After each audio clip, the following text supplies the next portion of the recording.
Hello, and welcome everyone to another episode of Riz Talks. I'm your host, Riz, and I'm happy to have you join me again. Our motto here is to think again about our views.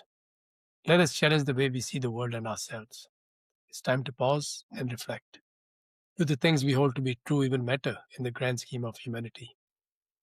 Today, we consider if Iran has effectively won the West Asia War, West Asia, which is the Middle East, through a combination of strategic patience, precision warfare, and leveraging great power support. To explore how the global south, China and Russia, now run the multipolar world, and why India might want to reconsider its place in BRICS plus nations.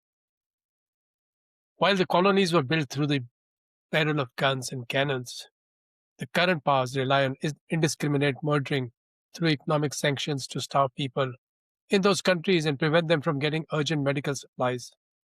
Targeted assassinations of leaders, politicians, and even dissidents.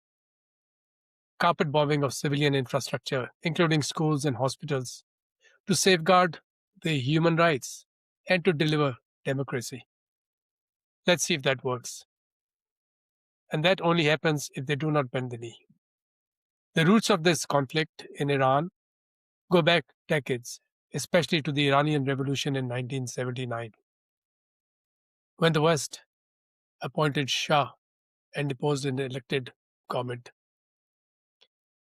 This transformed Iran into an ideological state opposed to Western dominance when the Shah was overthrown. War of the narratives is equally important in this war, and people are getting smarter. They can see the real motives of stealing resources and keeping nations, even continents, poor, all in the name of justice and humanity. Having nearly 800 military bases around the world instead of colonies is the new way. It's like having a police station in every country. Remember, there are only 200 countries, not even. Today, we're tackling a thesis that might make some people uncomfortable, but the facts demand we examine it. For decades, the narrative was simple. The United States was the unipolar superpower, and no regional actor could challenge its dominance, even in West Asia. That narrative, my friends, is now being questioned. So, has Iran won the West Asia war? Is it a 21st century victory? Let me be clear, when I say won, it does not mean Iran has invaded the enemy's territory. Iran has survived. It has imposed high costs on its adversaries and supporters. It has fundamentally altered the balance of power in the region, all while fighting a 20th century war with 21st century tools. Because history teaches us something uncomfortable. Victory in geopolitics is rarely a straight line. It's messy, delayed, and often invisible at first. Today, asymmetric warfare, cyber intelligence, and proxy networks are rewriting the rules. Nations no longer need overwhelming force. They need patience, precision, and plausible deniability. Let's start with the fact that should give any military strategist pause.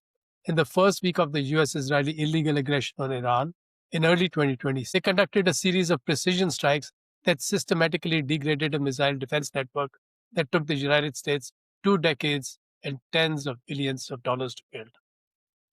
To understand how we got here, we need to go back. The 20th century model of warfare was about mass troops, mass tanks, mass bombing campaigns. The United States mastered this model, Iraq in 1991 and again in 2003. Textbook examples of overwhelming conventional force. But Iran watched and Iran learned. They realized they could never outbuild the American tech military industrial complex, so they didn't try. Instead, they built something different, a doctrine of asymmetric warfare, a network of regional proxies, and most critically, a missile program designed not for conquest, but for deterrence. The historical turning point came not on a battlefield, but in a cyber lab. The Stuxnet virus, a US and Israeli intelligence, was deployed against Iran's nuclear centrifuges around 2010. It was a sophisticated attack, but it was also a wake up call. Iran understood something else. They could develop the capability to strike back in ways that would make their adversaries think twice. Fast forward to 2025, Israel launched Operation Rising Lion, and the US followed with Operation Midnight Hammer, striking nuclear sites at Natanz, Fordo, and Isfahan. The strikes caused significant damage. But Iran's nuclear knowledge remained intact. Iran had already mastered sophisticated centrifuge technology. Now let's get into the facts and figures that will make you think again. First, Mossad and CIA tried a civil uprising by providing arms, funds, and communication to Iranian factions, something that had been done in the past to put a puppet regime in power. That, however, failed. In February and March, and now in April, the US and Israel launched what was supposed to be a decisive campaign against Iran. The stated goals ensure Iran does not obtain a nuclear weapon and degrade its military capabilities.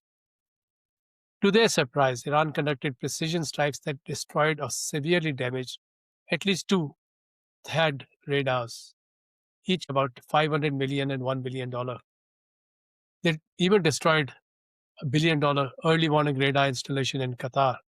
They struck multiple supporting radar and critical communication infrastructures across at least four countries, some as far as 800 kilometers: Jordan, the United Arab Emirates, Saudi Arabia, and Kuwait. It sent a message to every regional ally: the American protective shield might not be as impenetrable as advertised. Same as the image of the Iron Dome in Israel. This additional damage runs in tens of billions, besides the actual war costs. This is what a 21st century victory may look like. Iran didn't need to sink an aircraft carrier, though some were damaged. They didn't need to invade another country. The US military, for all its technological prowess, was fighting a 20th century war against an opponent who had been studying their vulnerabilities for decades.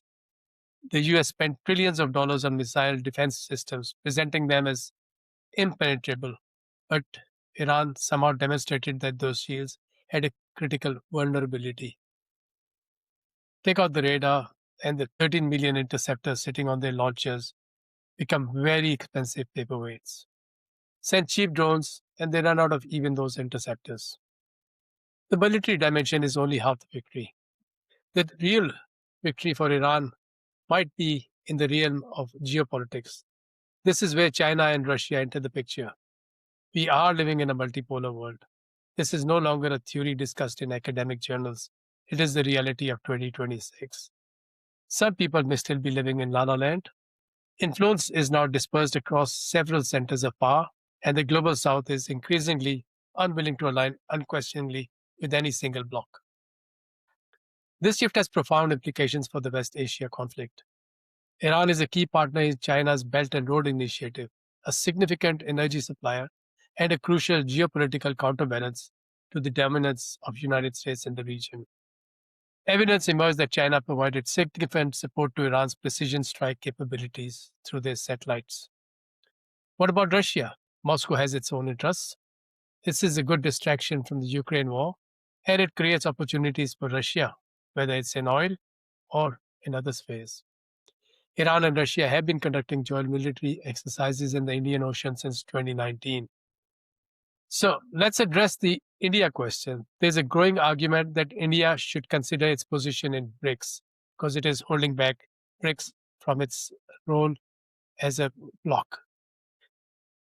India is trying to play both sides. This is the challenge for middle powers in a multipolar world. You cannot have it both ways forever. So let's summarize what we've learned. Iran might have won the West Asia war through war crimes of bombing civilian infrastructures continues by the isolated, panicking aggressors. One, not by conquering territory, but by asymmetric warfare that targeted the critical vulnerabilities of a technologically superior adversary. Two, leveraging great power support from China and Russia to gain access to precision navigation, satellite intelligence, and advanced technologies. Three, just by surviving. Despite strikes on its nuclear facilities, its leadership, and its military infrastructure, Iran has not collapsed as yet. The US now faces a strategic dilemma. A failure to achieve a decisive outcome in this conflict would call into question Washington's abilities. The longer the conflict continues without resolution and the strait remains closed, the more the pressure on Washington grows. So let's ask, has Iran reshaped the regional balance? Has United States influence declined? And where does Israel stand in all of this? One scenario is regional escalation. A miscalculation could trigger a broader war involving multiple states. Let's challenge what we think we know. And here's the final twist: the one thing that could change this calculus catastrophically is the use of nuclear weapons.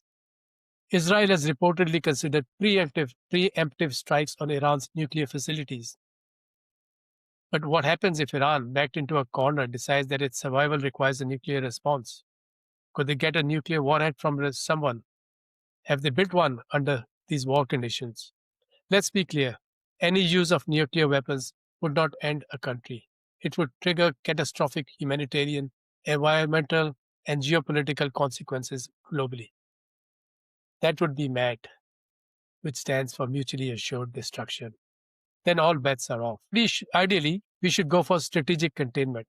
It's a 21st century contest of intelligence, influence, and information. And in that sense, Iran has certainly changed the rules of the game, even if the game isn't over. Victory today isn't about flags or territory.